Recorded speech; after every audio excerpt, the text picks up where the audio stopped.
میں ایک دن ایک بچے کو تعلیم الاسلام پڑھا رہا تھا تو 2 پروفیسر غیر مکلف 5-6 لڑکے کالج کے ساتھ آ گئے. بیٹھنے سے پہلے کہتے ہیں دیکھو یہی فرق ہے.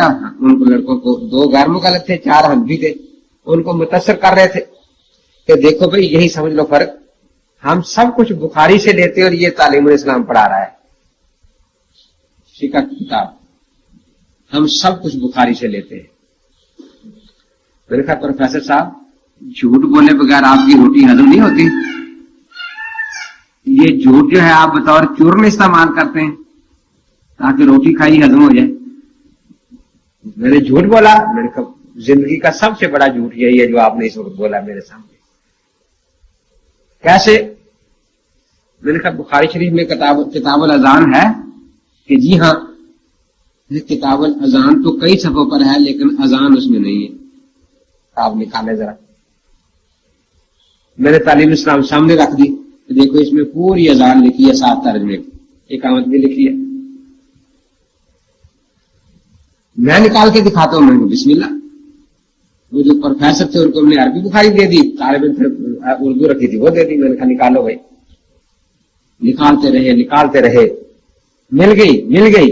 اچھا کیا ملا کہ اذان جو ہے یشفل اذان یوتر لقامہ, اذان ڈبل ہونی چاہیے, اقامت اکاری ہونی چاہیے. کیا مطلب؟ اذان کہانی ہے تو 2 دفعہ کہا جائے اذان, اور اقامت کہتے 1 دفعہ کہہ دیا جائے اقامت. تو نہیں, کلمات کو دوہرا کرنا. میں نے وہ نکالے کہے ہیں بخاری میں. تو وہ ساری دنیا کو معلوم ہے. میں نے کہا دنیا کو فقہا نے بتایا ہے, بخاری نے نہیں بتایا.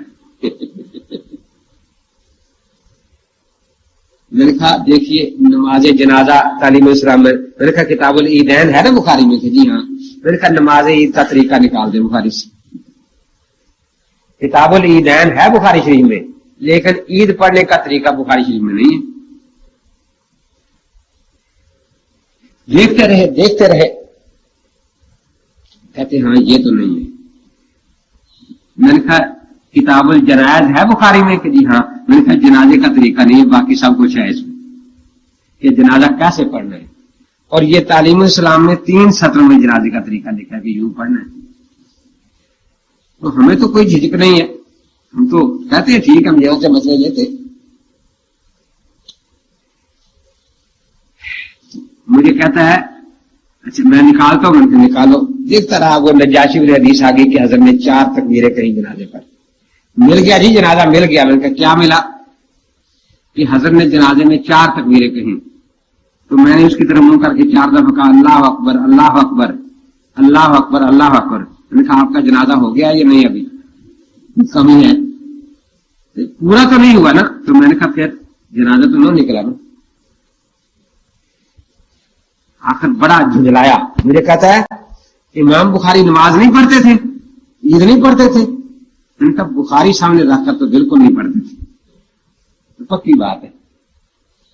اور اب کیسے پڑھتے تھے؟ ہمارے پاس تو اس کا جواب ہے کہ وہ چونکہ امام شافعی کے مقلد تھے, فقہ شافعی سے دیکھ کر نماز پڑھتے تھے. فقہ شافعی سے دیکھ کر وہ جنازہ پڑھتے تھے, عید پڑھتے تھے. آپ بتائیں کہ آپ ان کو مقلد بھی نہیں مانتے اور بخاری میں ہے نہیں نماز پڑھنے کا طریقہ. سبحانک اللہم پوری بخاری میں کہیں نہیں, سبحان ربی العظیم پوری بخاری میں کہیں نہیں, سبحان ربی الاعلی بخاری میں نہیں. عجیب بات یہ ہے کہ سیاستہ آپ پڑھ رہے ہیں, سیاستہ والوں میں یہ سارے حدیث لہے انما الاعمال بالنیات, لیکن کتاب الصلاۃ میں کوئی بھی نہیں لایا اس کو بالکل. تو نماز میں نیت ضروری نہیں ہے. نسائی وغیرہ وضو میں لا رہے ہیں کیونکہ اختلاف ہے نا امام شافعی سے وضو کی نیت کے بارے میں. تو اپنے ائمہ کا لحاظ باندھ کر یہ باب باندھتے ہیں نا حضرات, اپنے ائمہ کے اعتبار سے. کتاب الصلاۃ میں پوری سیاستہ میں انما الاعمال بالنیات نہیں ہے. یہ درود شریف جو ہم نماز میں پڑھتے ہیں بخاری شریف میں 11 جگہ ہے لیکن کتاب الصلاۃ میں نہیں ہے. بلکہ کوئی حدیث بھی نہیں کہ نماز میں درود پڑھنا چاہیے, بخاری شریف میں کوئی حدیث نہیں ہے. تو میں نے کہا امام بخاری رحمۃ اللہ تعالی علیہ تو مقلد تھے امام شافعی رحمۃ اللہ علیہ کے، وہ ان کے طریقے پر ان کی فقہ کے مطابق نماز پڑھتے تھے۔ یہ کوئی قرآن حدیث میں ہے کہ وہ مقلد تھے؟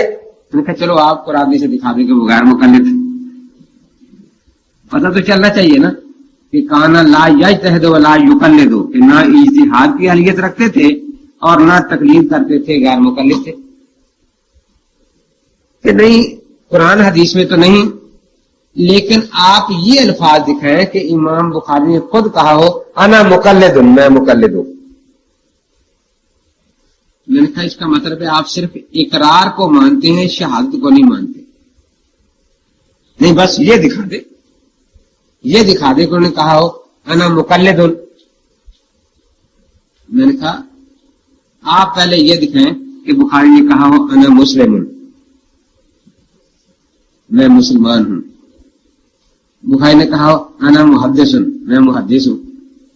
جب ان کا مسلم ہونا بھی اقرار سے نہیں شہادت سے ثابت ہے، جب ان کا محدث ہونا بھی اقرار سے نہیں شہادت سے ہی ثابت ہے، تو آخر یہ مقلد کے لیے شہادت کیوں کافی نہیں ہے؟ جس دلیل سے ان کا مسلم ہونا ثابت ہے، جس دلیل سے ان کا محدث ہونا ثابت ہے، اسی دلیل سے ان کا مقلد ہونا بھی ثابت ہے۔